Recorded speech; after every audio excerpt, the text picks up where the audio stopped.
Welcome to wishful ಅಡುಗೆ ಮನೆ. ಇವತ್ತು ಗೆಣಸನ್ನ ನೋಡ್ತಾ ಇದ್ದೀರಲ್ಲ, ಗೆಣಸಿಂದ ಒಂದು ಸೂಪರ್ ಆಗಿರೋ ರೆಸಿಪಿನ ಮಾಡೋಣ. ಹಳೆ ರೆಸಿಪಿನೂ ಹೌದು, ಊರ ಕಡೆ ಮಾಡೋ ರೆಸಿಪಿನೂ ಹೌದು. ತುಂಬಾ ಫೇಮಸ್ ರೆಸಿಪಿ ಅಂತಲೇ ಹೇಳ್ಬೋದು. ತುಂಬಾ ಸುಲಭವಾಗಿ ಮಾಡ್ಕೋಬೋದು. ನಾವು ಗೆಣಸು ತಿನ್ನೋದ್ರಿಂದ ಕೂಡ ತುಂಬಾ ದೇಹಕ್ಕೆ ಒಳ್ಳೆ ಬೆನಿಫಿಟ್ ಸಿಗುತ್ತೆ. ನೋಡಿ, ಇದನ್ನು ಸುಲಭವಾಗಿ ಹೇಗೆ ಮಾಡೋದು ಅಂತ ನೋಡೋಣ ಬನ್ನಿ. ನೋಡಿ, ನಾವು ಮೊದಲಿಗೆ ಒಂದು ಇಡ್ಲಿ ಪಾತ್ರೆ ತೊಗೊಂಡು ಒಂದು ಗ್ಲಾಸ್ ನೀರು ಹಾಕಿ ಸ್ಟೀಮ್ ಮಾಡೋಕ್ಕೆ ಇಟ್ಕೊಬೇಕು.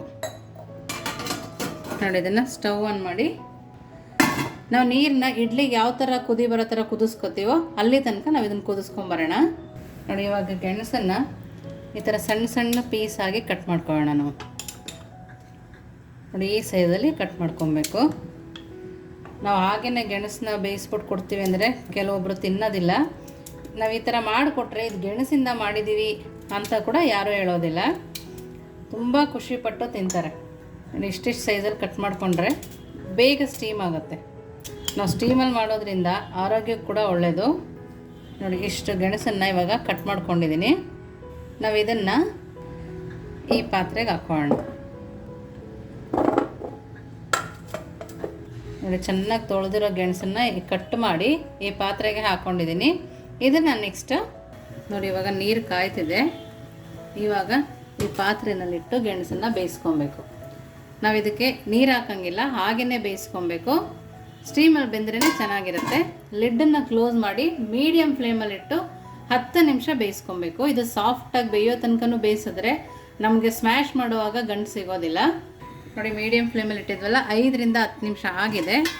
ಸ್ಟವನ್ನು ಆಫ್ ಮಾಡ್ಕೊಂಡಿದ್ದೀನಿ. ಒಂದು ಚಾಕುಯಿಂದ ಪ್ರೆಸ್ ಮಾಡಿ ನೋಡೋಣ ಬೆಂದಿದೆ ಅಂತ ಗೊತ್ತಾಗುತ್ತೆ. ನೋಡಿ, ಎಷ್ಟು ನೀಟಾಗಿ ಬೆಂದಿದೆ. ಇವಾಗ ಇದನ್ನು ಒಂದು ಪ್ಲೇಟಿಗೆ ತಕ್ಕೊಳ್ಳೋಣ. ನೋಡಿ, ಒಂದು ಪ್ಲೇಟಿಗೆ ತಕ್ಕೊಂಡ್ಮೇಲೆ ಬಿಸಿ ಇರುತ್ತಲ್ಲ, ಸ್ವಲ್ಪ ಕೈನ ಒದ್ದೆ ಮಾಡ್ಕೊಂಡು ಸಿಪ್ಪೆ ಎಲ್ಲದನ್ನು ಬಿಡಿಸ್ಕೊಂಬರೋಣ. ಊರ ಕಡೆ ಹಬ್ಬಗಳಲ್ಲಿ ಮಾಡ್ತಾರೆ, ನೆಂಟರುಗಳು ಬಂದಾಗ, ತುಂಬ ಸ್ಪೆಷಲ್ ಡೇಸಲ್ಲೇ ಮಾಡ್ತಾರೆ. ನೋಡಿ, ಈ ಥರ ಎಲ್ಲ ಅದ್ರದ್ದು ಸಿಪ್ಪೆ ತಕ್ಕೊಂಡು ಬಂದಿದ್ದೀನಿ. ಇವಾಗ ನೆಕ್ಸ್ಟ್ ಏನು ಮಾಡೋದು ನೋಡೋಣ ಬನ್ನಿ. ನೋಡಿ, ಒಂದು ಪ್ಲೇಟಿಗೆ ಗೆಣಸು ಹಾಕ್ಕೊಂಡಿದ್ದೀವಲ್ವ, ಸಿಪ್ಪೆ ಎಲ್ಲ ಬಿಡಿಸಿರೋದು ಈ ಥರ ಸ್ಮ್ಯಾಶರಿಂದ ಸ್ಮ್ಯಾಶ್ ಮಾಡ್ಕೊಬೇಕು. ಕೈಯಲ್ಲಿ ಮಾಡೋಕ್ಕೋದ್ರೆ ಬಿಸಿ ಇರೋದ್ರಿಂದ ನಾನು ಸ್ಮ್ಯಾಶರಲ್ಲಿ ಮಾಡ್ಕೊತಾ ಇದ್ದೀನಿ. ಕೈಯಲ್ಲಿ ಕೂಡ ಮಾಡ್ಕೋಬೋದು. ನಮಗೆ ಇದರಲ್ಲಿ 1 ಗಂಟು ಕೂಡ ಸಿಗಬಾರ್ದು, ಆ ಥರ ಸ್ಮ್ಯಾಶ್ ಆಗಿರಬೇಕು. ಆವಾಗ ನಾವು ಮಾಡೋ ರೆಸಿಪಿ ಸೂಪರಾಗಿ ಬರುತ್ತೆ. ನಮ್ಮದು ವಿಶ್ಫುಲ್ ವಾಟ್ಸಪ್ ಗ್ರೂಪ್ ಕೂಡ ಇದೆ. ಆ ಗ್ರೂಪ್ ಕೂಡ ಜಾಯಿನ್ ಆಗ್ಬೋದು. ನಿಮ್ಗೆ ಯಾವ ಅಡುಗೆ ಬೇಕೋ ಅಲ್ಲಿ ಕಮೆಂಟ್ ಮೂಲಕ ತಿಳಿಸಿದ್ರೆ ಆ ಅಡುಗೆನ ಮಾಡಿ ತೋರಿಸ್ತೀವಿ. ನೋಡಿ, ಈ ಥರ ಸ್ಮ್ಯಾಶ್ ಮಾಡ್ಕೊಂಡಿದ್ದೀನಿ ನಾನು. ನೋಡಿ, ಈ ಥರ ಪ್ರೆಸ್ ಮಾಡಿದಾಗ ನಿಮ್ಮ ಕೈಯಲ್ಲಿ ಗಂಟು ಸಿಗುತ್ತಲ್ಲ, ಆ ಥರ 1 ಗಂಟು ಕೂಡ ಸಿಗಬಾರ್ದು. ಆ ಥರ ನಾವು ಇದನ್ನು ಸ್ಮ್ಯಾಶ್ ಮಾಡ್ಕೊಬೇಕು. ನಾವು ಸ್ಮ್ಯಾಶರಲ್ಲಿ ಸ್ಮ್ಯಾಶ್ ಮಾಡಿದ್ಮೇಲೆ ಕೈಯಲ್ಲಿ ಕೂಡ ನೋಡ್ಕೊಳ್ತಾ ಇದ್ದೀನಿ. ನೋಡಿ, ಈ ಥರ ನೋಡಿ ಒಂದು ಸ್ವಲ್ಪನೂ ಗಂಟು ಇಲ್ಲದೆ ಇರೋ ಥರ ಮಾಡ್ಕೊಳ್ಳೋಣ. ಅವಾಗೆಲ್ಲ ಜಾಯಿಂಟ್ ಫ್ಯಾಮಿಲಿ ಇದ್ದಾಗ ತುಂಬ ಜನ ಇರ್ತಾಯಿದ್ರು, ಮಾಡೋಕ್ಕೆ ಕೂಡ ತುಂಬ ಜನ ಇರ್ತಾಯಿದ್ರು. ಹಾಗಾಗಿ ಮಾಡಿಕೊಡೋಕ್ಕೆ ಕೂಡ ತುಂಬ ಚೆನ್ನಾಗಿರ್ತಿತ್ತು. ಇವಾಗೆಲ್ಲ ಸ್ವಲ್ಪ ಜನ ಇರೋದ್ರಿಂದ ಸ್ವಲ್ಪ ಕ್ವಾಂಟಿಟಿನಲ್ಲೇ ಮಾಡ್ಕೊಳ್ಳೋಣ. ಹಬ್ಬಗಳು ಬಂದಾಗಂತೂ ಮಾಡಿಕೊಂಡ್ರೆ ಸಕ್ಕತ್ತಾಗಿರುತ್ತೆ, ಡಿಫ್ರೆಂಟಾಗೂ ಇರುತ್ತೆ. ಗೆಣಸು ತಿನ್ನಲ್ಲ ಅಂತಾರಲ್ಲ ಮಕ್ಕಳು, ಆ ಮಕ್ಳಿಗೆ ಮಾಡಿಕೊಟ್ಟಾಗ ಗೆಣಸಿಂದ ಮಾಡಿದ್ದೀವಿ ಅಂತ ಅವ್ರು ಹೇಳೋದೇ ಇಲ್ಲ, ಅಷ್ಟು ಚೆನ್ನಾಗಿರುತ್ತೆ. ಅದು ಈ ಥರ ಮಾಡ್ಕೊಬೇಕು. ಇವಾಗ ನೆಕ್ಸ್ಟ್ ನೋಡಿ, ನಾನಿಲ್ಲಿ 1 ಕಪ್ಪು ಅಕ್ಕಿ ಹಿಟ್ಟು ಹಾಕ್ಕೊಂಡು ಕಲಿಸ್ಕೊಳ್ತಾ ಇದ್ದೀನಿ. ನಾವು ಇದನ್ನು ಕಲಿಸುವಾಗ ಹದ ನೋಡಿಕೊಂಡು ಇನ್ನೊಂದು ಅರ್ಧ ಕಪ್ಪು ಅಕ್ಕಿ ಹಿಟ್ಟನ್ನು ಸೇರಿಸ್ಕೊಬೋದು. ನಾನು ಹದ ನೋಡ್ಕೊಳ್ಳೋಣ ಅಂಥೇಳಿ ಪಕ್ಕದಲ್ಲಿ ಇಟ್ಕೊಂಡಿರ್ತೀನಿ. ಇನ್ನು ಅರ್ಧ ಕಪ್ಪು ಎಕ್ಸ್ಟ್ರಾ ಆಗುತ್ತೆ. ನೋಡಿ, ಈ ಥರ ನೋಡಿ. ಇವಾಗ ನಾನು ಇನ್ನೊಂದು ಅರ್ಧ ಕಪ್ ಅಕ್ಕಿ ಹಿಟ್ಟನ್ನು ಸೇರಿಸ್ಕೊಳ್ತಾ ಇದ್ದೀನಿ. ಈ ಟೈಮಲ್ಲಿ ನಾವು ರುಚಿಗೆ ತಕ್ಕಷ್ಟು ಉಪ್ಪನ್ನು ಸೇರಿಸ್ಕೊಂಡು ಸ್ವಲ್ಪ ಸ್ವಲ್ಪ ನೀರು ಹಾಕ್ಕೊಂಡು ಕಲಿಸ್ಕೊಳ್ಳೋಣ. ಇವಾಗ ನಾವು ರೊಟ್ಟಿಗೆಲ್ಲ ಯಾವ ಥರ ಮಾಡ್ಕೊಳ್ತೀವೋ ಆ ಹದಕ್ಕೆ ನಾವು ಇದನ್ನು ಕಲಿಸ್ಕೊಬೇಕು. ಒಂದೇ ಸರಿ ನೀರು ಹಾಕ್ಕೊಬಾರ್ದು, ಸ್ವಲ್ಪ ಸ್ವಲ್ಪನೇ ನೀರನ್ನು ಸೇರಿಸ್ಕೊಬೇಕು. ನೋಡಿ, ಈ ಥರ ನೀಟಾಗಿ ಕಲಿಸ್ಕೊಬೇಕು. ನಾನೊಂದು ಬಟ್ಲಾಗುವಷ್ಟು ನೀರನ್ನು ಹಾಕ್ಕೊಂಡಿದ್ದೀನಿ. ನಾವು ಚಪಾತಿ ಹಿಟ್ಟನ್ನು ಯಾವ ಹದಕ್ಕೆ ಕಲಿಸ್ತೀವೋ ಆ ಹದಕ್ಕೆ ಕಲಿಸ್ಕೊಂಬರೋಣ. ನೋಡಿ, ಇವಾಗ ಚೆನ್ನಾಗಿ ನಾದ್ಕೊಂಡು ಈ ಥರ ಕಲಿಸ್ಕೊಳ್ತಾ ಇದ್ದೀನಿ. ನೋಡಿ, ಈ ಥರ ಕಲಿಸ್ಕೊಂಡು ನೆಕ್ಸ್ಟ್ ನೋಡಿ, ನಾವಿಲ್ಲಿ ಮುರುಕು ಚಕ್ಲಿ ಎಲ್ಲ ಮಾಡ್ತೀವಲ್ಲ, ಆ ಥರ ಒಂದು ಚಕ್ಲಿ ಹುಳ್ಳನ್ನು ತಗೊಂಡಿದ್ದೀನಿ. ನೋಡಿ, ಈ ಥರ ಮೆಷಿನ್ನ ತಗೋಬೋದು. ಸಣ್ಣ ಮಿಕ್ಸರ್ ಮಾಡ್ತೀವಲ್ಲ, ಆ ಪ್ಲೇಟ್ನ ತಗೊಂಡು ಇದ್ರೊಳಗಡೆ ಹಾಕ್ಕೊಂಡು ಎಣ್ಣೆನ ಸವರಿ ಇಟ್ಕೊಳ್ತಾ ಇದ್ದೀನಿ.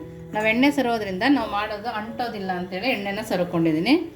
ಇವಾಗ ನಾವು ಹಿಟ್ಟನ್ನು ಮಾಡ್ಕೊಂಡಿದ್ವಲ್ಲ, ನೋಡಿ, ಈ ಹಿಟ್ಟನ್ನು ಈ ಥರ ಸಣ್ಣ ಸಣ್ಣ ಉಂಡೆಗಳನ್ನಾಗಿ ಮಾಡ್ಕೊಳ್ತಾ ಇದ್ದೀನಿ. ಮತ್ತೊಂದು ಸರಿ ಕೈಯಲ್ಲಿ ನಾದ್ಕೋಬೇಕು. ನೋಡಿ ಇವಾಗ ಒಂದು ಉಂಡೆ ತಗೊಂಡು ನಾವು ರೆಡಿ ಮಾಡ್ಕೊಂಡಿರೋ ಮೋಲ್ಡಿಗೆ ಹಾಕೋಣ. ನೋಡಿ ಈ ಥರ ನೋಡಿ ರೆಡಿ ಮಾಡ್ಕೊಂಡಿದ್ದೀವಲ್ವ, ನೋಡಿ ಈ ಥರ ಬರುತ್ತೆ. ಇದನ್ನು ಇವಾಗ ನೋಡಿ ಬಾಳೆದೆಲೆನ ಕಟ್ ಮಾಡಿ ಇಟ್ಕೊಂಡಿದ್ದೆ ಅದ್ರ ಮೇಲೆ ಹಾಕೋಣ. ನೋಡಿ ಎಷ್ಟು ಚೆನ್ನಾಗಿ ಕಾಣಿಸ್ತಾ ಇದೆಯಲ್ಲ. ಗೆಣಸಿಂದ ಮಾಡಿದ್ದೀವಿ ಅಂದರೆ ಯಾರು ಕೂಡ ನಂಬಲ್ಲ, ಅಷ್ಟು ಸುಲಭವಾಗಿ ಮಾಡ್ಕೊಬೋದು. ನೋಡಿ ಒಂದು ಬಾಳೆದೆಲೆಗೆ ಎಷ್ಟು ಬೇಕೋ ಅಷ್ಟನ್ನು ನಾನಿಲ್ಲಿ ಮಾಡ್ಕೊಂಡಿದ್ದೀನಿ. ನೋಡಿ ಇನ್ನೊಂದು ಬಾಳೆದೆಲೆ ತೊಗೊಂಡು ಇನ್ನೊಂದು ಶಾವಿಗೆ ಬಿಡೋದು ತೋರಿಸ್ತಾ ಇದ್ದೀನಿ. ನೋಡಿ ಗೆಣಸಿನ ಶಾವಿಗೆ ನೋಡೋಕ್ಕೆ ಸೂಪರಾಗಿದೆ. ನಾವಿಲ್ಲಿ ಶಾವಿಗೆ ಮಾಡ್ಕೊಳ್ಳೋ ಅಷ್ಟರೊಳಗೆ ಅಲ್ಲಿ ಇಡ್ಲಿ ಪಾತ್ರೆಗೆ ನೀರನ್ನು ಕೂಡ ಕುದಿಯೋಕೆ ಇಟ್ಕೊಂಡಿದ್ದೀನಿ. ನೋಡಿ ಶಾವಿಗೆ ಮಾಡ್ಕೊಂಡಾದ್ಮೇಲೆ ಅದ್ರ ಮೇಲೆ ಸ್ವಲ್ಪ ಸ್ವಲ್ಪ ಕಾಯಿ ತುರಿನ ಉದುರಿಸ್ಕೊಳ್ಳೋಣ. ನೋಡೋಕ್ಕೂ ಚೆನ್ನಾಗಿರುತ್ತೆ, ತಿನ್ನೋಕ್ಕಂತೂ ಸೂಪರಾಗಿರುತ್ತೆ. ನೋಡಿ ಎಲ್ಲದೂ ಮಾಡಿ ರೆಡಿ ಇದೆಯಲ್ಲ. ಇದನ್ನು ಇವಾಗ ನಾವು ನೀರು ಕಾಯಕ್ಕೆ ಇಟ್ಟಿದ್ವಲ್ಲ ಅದು ಕೂಡ ಚೆನ್ನಾಗಿ ಬಿಸಿಯಾಗಿದೆ. ನೋಡಿ ಇವಾಗ ನಾವೀಗ ಮಾಡ್ಕೊಂಡ್ವಲ್ಲ ಗೆಣಸಿನ ಶಾವಿಗೆನ ಇದರಲ್ಲಿ ಇಟ್ಕೊಳ್ಳೋಣ. ನಾವು ಮೇಲ್ಗಡೆ ಹಾಸನ ಕಡೆಯವರಾಗಿದ್ದರಿಂದ ಕಾಯಿ ಉದುರಿಸ್ತಾ ಇದ್ದೀವಿ. ನಿಮಗೆ ಕಾಯಿ ಬೇಡ ಅಂದರೆ ಸ್ಕಿಪ್ ಮಾಡ್ಬೋದು.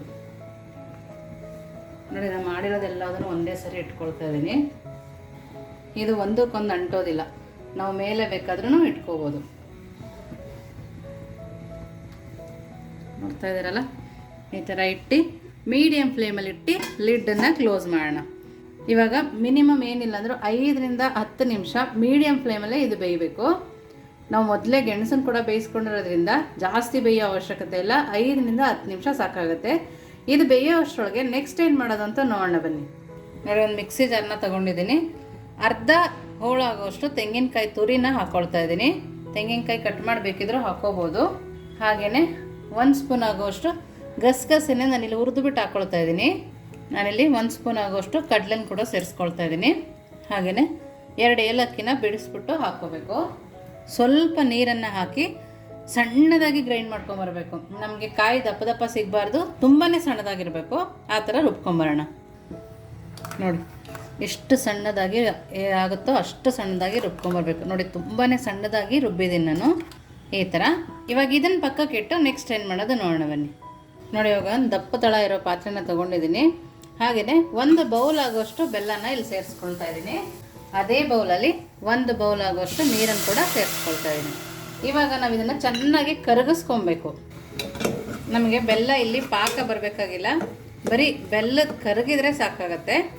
ಚೆನ್ನಾಗಿ ಬೆಲ್ಲ ಕುದಿಬೇಕು, ಒಂದೆಳೆ ಪಾಕ ಆ ಥರ ಏನೂ ಬರೋಂಗಿಲ್ಲ, ಬರೀ ನೀರು ಥರ ಆದರೆ ಸಾಕು. ನೋಡಿ ಈ ಥರ ಕೈ ಆಡಿಸಿ ಬೆಲ್ಲ ನೀಟಾಗಿ ಕರಗಿದೆ. ನೋಡಿ ನಮಗೆ ಈ ಥರ ಬೆಲ್ಲ ಕರಗಿದ ನಂತರ ನಾವು ರುಬ್ಬಿಟ್ಕೊಂಡ್ವಲ್ಲ ಆ ಕಾಯಿ ಹಾಲನ್ನು ಕೂಡ ಸೇರಿಸ್ಕೊಳ್ಳೋಣ. ಕೆಲವೊಬ್ಬರು ಕಾಯಿ ರಸನ ತಕ್ಕೊಳ್ತಾರೆ, ನಾನು ಸಣ್ಣ ರುಬ್ಬಿರೋದ್ರಿಂದ ಹಾಗೆ ಹಾಕ್ಕೊಳ್ತಾ ಇದ್ದೀನಿ. ನೋಡಿ ಅದೇ ಮಿಕ್ಸಿ ಜಾರಿಗೆ ನೀರನ್ನು ಹಾಕ್ಕೊಳ್ತಾ ಇದ್ದೀನಿ.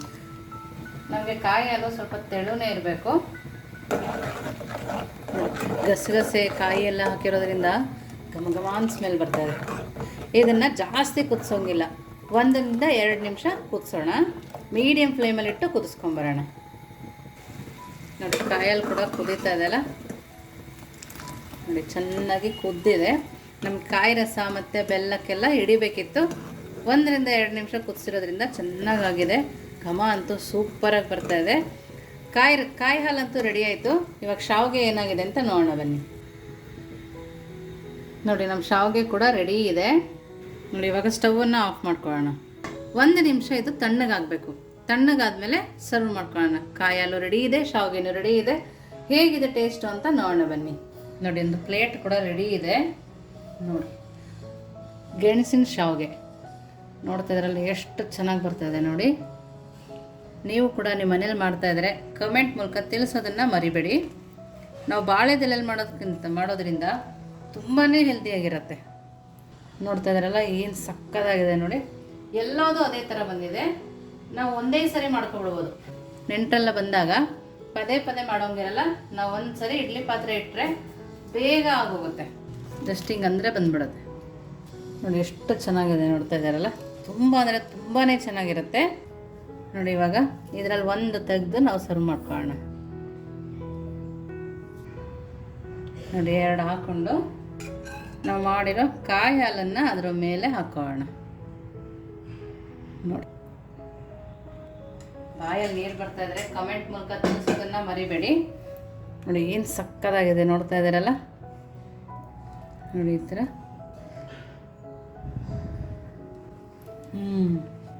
ತುಂಬ ಅಂದರೆ ತುಂಬಾ ಚೆನ್ನಾಗಿದೆ. ತೆಂಗಿನಕಾಯಿ ಬಾಯಲ್ಲಿ ಸಿಗ್ತಾ ಇರೋದ್ರಿಂದ ಟೇಸ್ಟ್ ಅಂತೂ ಸೂಪರಾಗಿದೆ. ನೀವು ಒಂದ್ಸರಿ ಮನೇಲಿ ಮಾಡಿ ಹೇಗಿತ್ತು ಅಂತ ವಿಶ್ಫುಲ್ ಅಡುಗೆ ಮನೆಗೆ ಕಮೆಂಟ್ ಮೂಲಕ ತಿಳಿಸೋದನ್ನು ಮರಿಬೇಡಿ. ನೀವಿನ್ನೂ ನಮ್ಮ ಚಾನಲ್ಗೆ ಸಬ್ಸ್ಕ್ರೈಬ್ ಆಗಿಲ್ಲ ಅಂದರೆ ಸಬ್ಸ್ಕ್ರೈಬ್ ಆಗಿ, ಲೈಕ್ ಮಾಡಿ, ಶೇರ್ ಮಾಡಿ. ವಿಶ್ಫುಲ್ ಅಡುಗೆ ಮನೆಗೆ ಥ್ಯಾಂಕ್ ಯು.